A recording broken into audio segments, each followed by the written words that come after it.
Baik, Assalamualaikum warahmatullahi wabarakatuh. Sebelumnya, perkenalkan kami dari kelompok 4, yaitu saya yang bernama Siti Selviana dan teman saya bernama Nida Kamalia. Kami di sini akan mempresentasikan materi kami, yaitu yang berjudul Syarat-syarat hadis sahih.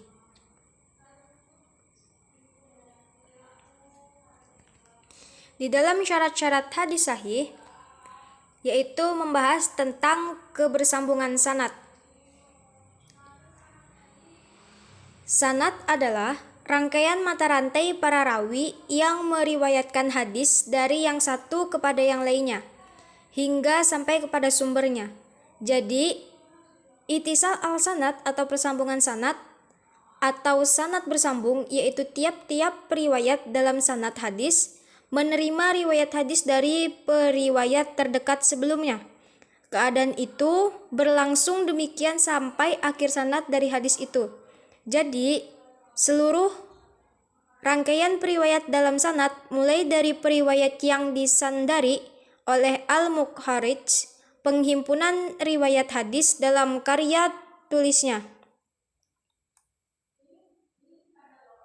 sampai kepada periwayat tingkat sahabat yang menerima hadis yang bersangkutan dari Nabi bersambung dalam periwayatan.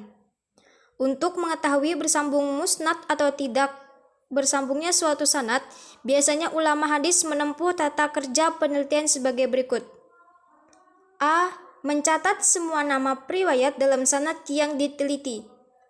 B. Mempelajari sejarah hidup masing-masing periwayat.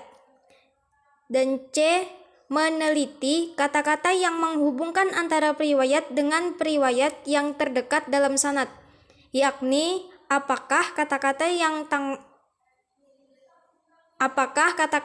yang terpakai berupa hadasnya, akbara, ana, atau kata-kata lainnya yang telah dijelaskan dalam pembahasan tentang tahammul wa ada al-hadis.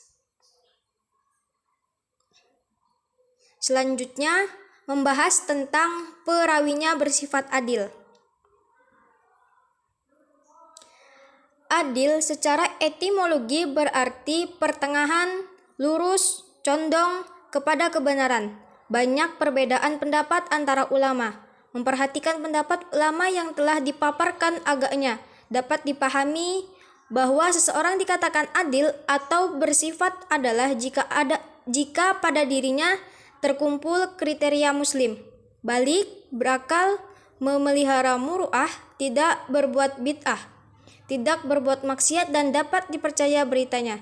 Dengan kata lain, dapat dinyatakan bahwa yang dimaksud dengan adil adalah transformasi hadis, bahwa periwayat tersebut harus beragama Islam, mukallaf, melaksanakan ketentuan agama, dan memelihara citra dirinya muru'ah.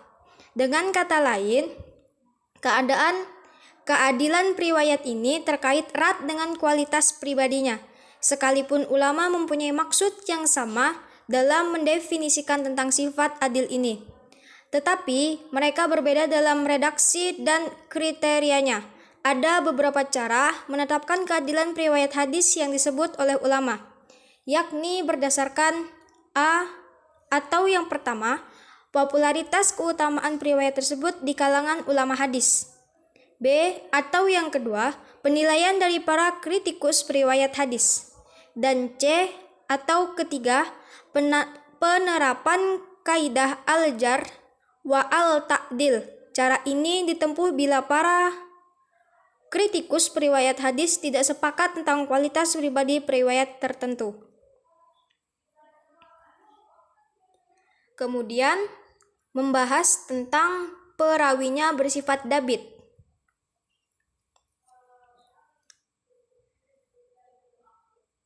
Dabit menurut lughat adalah orang yang mengetahui dengan baik apa yang diriwayatkan, selalu berhati-hati menjaga dengan sungguh-sungguh kitabnya apabila ia meriwayatkan dari kitabnya, dan mengetahui mana yang bisa membiasakan makna suatu riwayat dari maksudnya.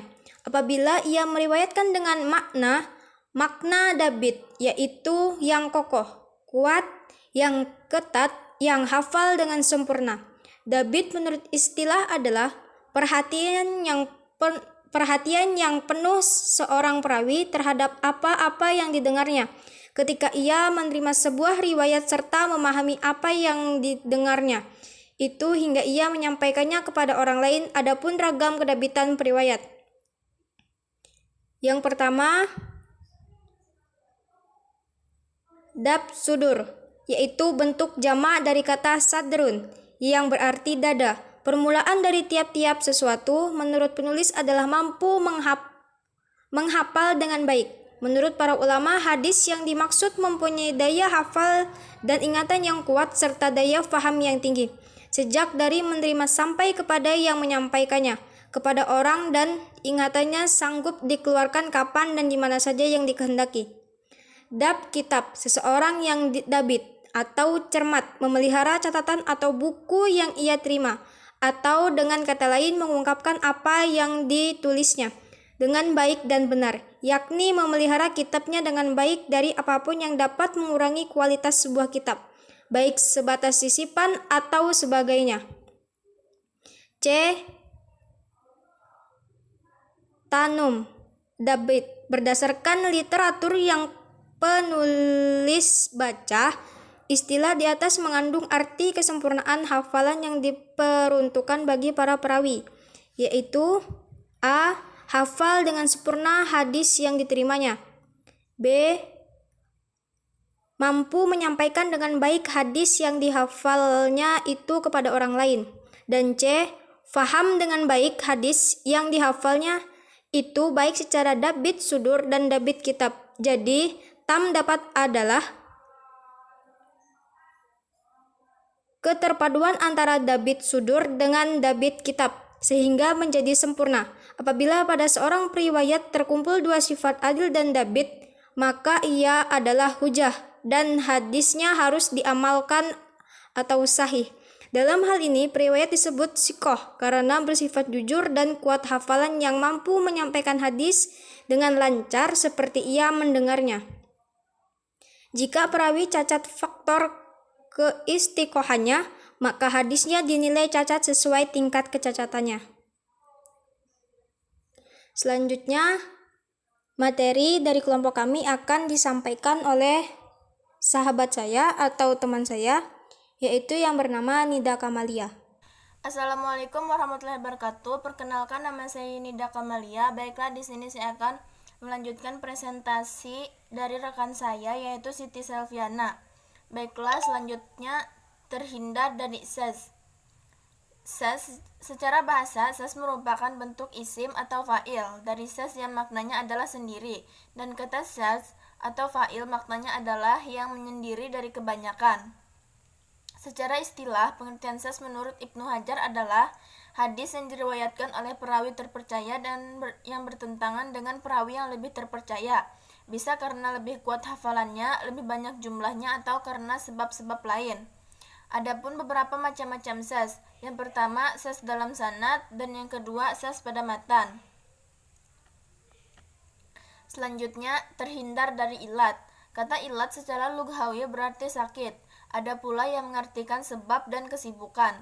Adapun dalam terminologi ilmu hadis, ilat didefinisikan sebagai sebuah hadis yang di dalamnya terdapat sebab-sebab tersembunyi yang dapat merusak kesahihan hadis yang secara lahir tampak sahih.